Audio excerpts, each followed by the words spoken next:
శివాయ జ్ఞానమురళి మీకోసం మీ భాషలో జ్ఞానమురళి 48వ భాగము. అందరం శివబాబా స్మృతిలో చదువుకుందాము. నేను ఈశ్వరీయ విద్యార్థిని.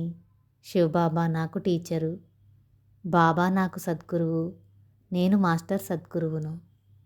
ఒక వ్యక్తి దారి వెంబడి పోతుంటే ఒక చెట్టు కనిపిస్తుంది.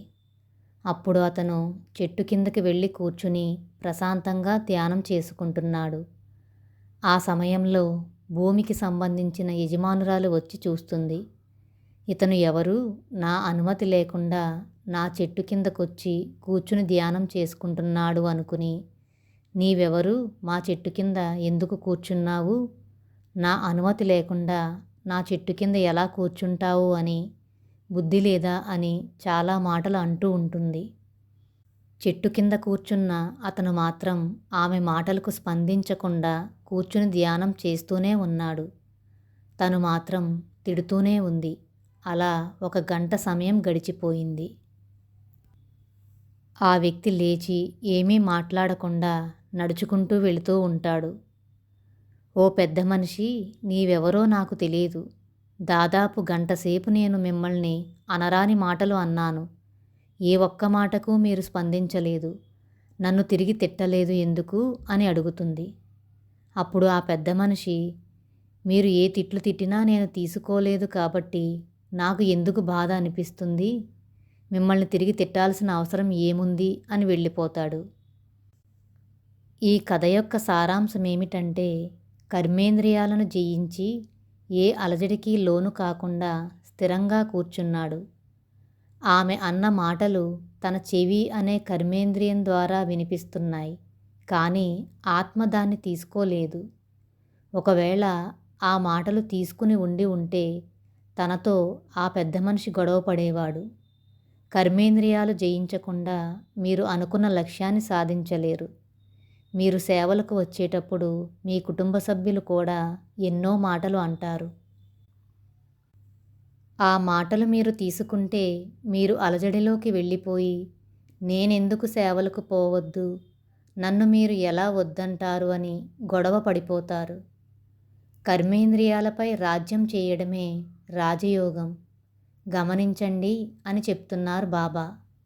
మీరు ధర్మం కోసం నిలబడినప్పుడు ప్రస్తుతం నడుస్తున్న ఈ కౌరవ సామ్రాజ్యంలో ప్రశంసించడం కన్నా విమర్శించడమే ఎక్కువగా ఉంటుంది. కాయలు కాచిన చెట్టుకే రాళ్ల దెబ్బలు ఎక్కువగా ఉంటాయి. అయినా కూడా చెట్టు మళ్ళీ తిరిగి కొట్టదు. మధురమైన ఫలాలనే ఇస్తుంది. మిమ్మల్ని విమర్శించిన వారికి కూడా వరదానాలు ఇవ్వాలి. మీరే విశ్వ కళ్యాణకారులు, సృష్టికి ఆధారమూర్తులు, ఉద్ధారమూర్తులు, పూర్వీకులు. కాబట్టి ఆశీర్వాదాలు ఇవ్వండి. కర్మేంద్రియాలను జయించలేని వారిని సత్యయుగం తీసుకుపోవడం కుదరదు కదా. ఒకవేళ తీసుకెళ్తే చీటికి మాటికి గొడవ పడతారు కదా. అలా జరిగితే సత్యయుగానికి కలియుగానికి తేడా ఏముంటుంది? అర్థమవుతుందా అంటున్నారు బాబా. భార్యాభర్తలు ఇద్దరూ ఒక ఊరికి వెళ్ళేటప్పుడు తమతో పాటు ఒక గాడిదను కూడా వెంట తీసుకుని పోతుంటారు. భార్య భర్తతో ఇలా అంటుంది, ఇద్దరము నడుచుకుంటూ ఎందుకు వెళ్ళడం? మీరు గాడిద పైన కూర్చోండి, నేను నడుస్తాను అని చెప్తుంది. సరే అని భర్త గాడిదపై కూర్చుని ముందుకు కొనసాగుతూ ఉంటారు.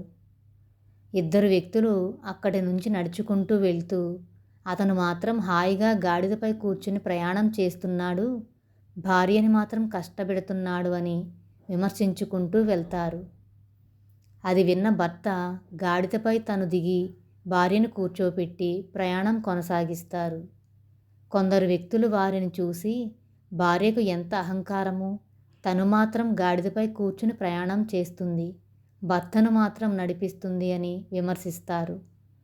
ఈ మాటలు విన్న భార్యాభర్తలు ఈసారి ఇద్దరూ గాడిదపై కూర్చుని ప్రయాణం చేస్తుంటే, అది చూసిన వారు భార్యాభర్తలు ఇద్దరూ గాడిదపై కూర్చుని గాడిదను కష్టపెడుతున్నారు, వీళ్లకు బుద్ధి లేదు అని విమర్శిస్తారు. ఈ మాటలు విన్న భార్యాభర్తలు ఈ సమాజం మనం ఏ రకంగా ఉన్నా కూడా విమర్శిస్తూనే ఉంటుంది. వీళ్ళ మాటలు పట్టించుకుంటే మన లక్ష్యాన్ని చేరలేము అనుకుని ఎవ్వరు ఏమన్నా పట్టించుకోకుండా వారి ప్రయాణాన్ని కొనసాగించి వారు అనుకున్న ఊరికి చేరుకున్నారు. మిమ్మల్ని చాలామంది విమర్శిస్తూ ఉంటారు. ఎప్పుడూ ఏమీ పని లేకుండా సేవలు సేవలు అంటూ తిరుగుతూనే ఉంటారు అని విమర్శిస్తూనే ఉంటారు. అది మీరు వింటూనే ఉంటారు. అయినా కానీ ఆ విమర్శలను తీసుకోకుండా కర్మేంద్రియాలు జయించి మీరు ముందుకు కొనసాగి రుద్రజ్ఞాన యజ్ఞానికి సహయోగి అయ్యి మీరు అనుకున్న లక్ష్యం ప్రకారం సత్యయుగం చేరాలన్నదే నా యొక్క శుభ భావన, శుభకామన అంటున్నారు బాబా. చాలామంది పిల్లలు రుద్రజ్ఞాన యజ్ఞం కోసం కర్మక్షేత్రంలోకి అడుగు పెట్టాలంటేనే కుటుంబ సభ్యులు విమర్శిస్తారేమో, బంధువులు, సమాజం విమర్శిస్తుందేమో అని భయపడిపోయి ఇంట్లోనే ఉండిపోతున్నారు. కర్మక్షేత్రంలోకి వచ్చి సేవ చేయలేకపోతున్నారు. సంవత్సరమంతా చదువుకుని యాన్యువల్ ఎగ్జామ్స్ రాగానే ఎగ్జామ్ రాయడానికి భయపడి ఎగ్జామ్ రాయకుంటే మార్కులు దేని ఆధారంగా వేయమంటారు? మీరే చెప్పండి అని అడుగుతున్నారు బాబా.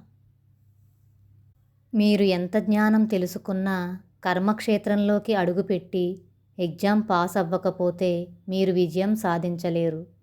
రాబోయే రోజులలో మీరు సాధించిన విజయాన్ని మిమ్మల్ని విమర్శించిన వారికి చూపించకుండా డ్రామా క్లోజ్ చెయ్యను.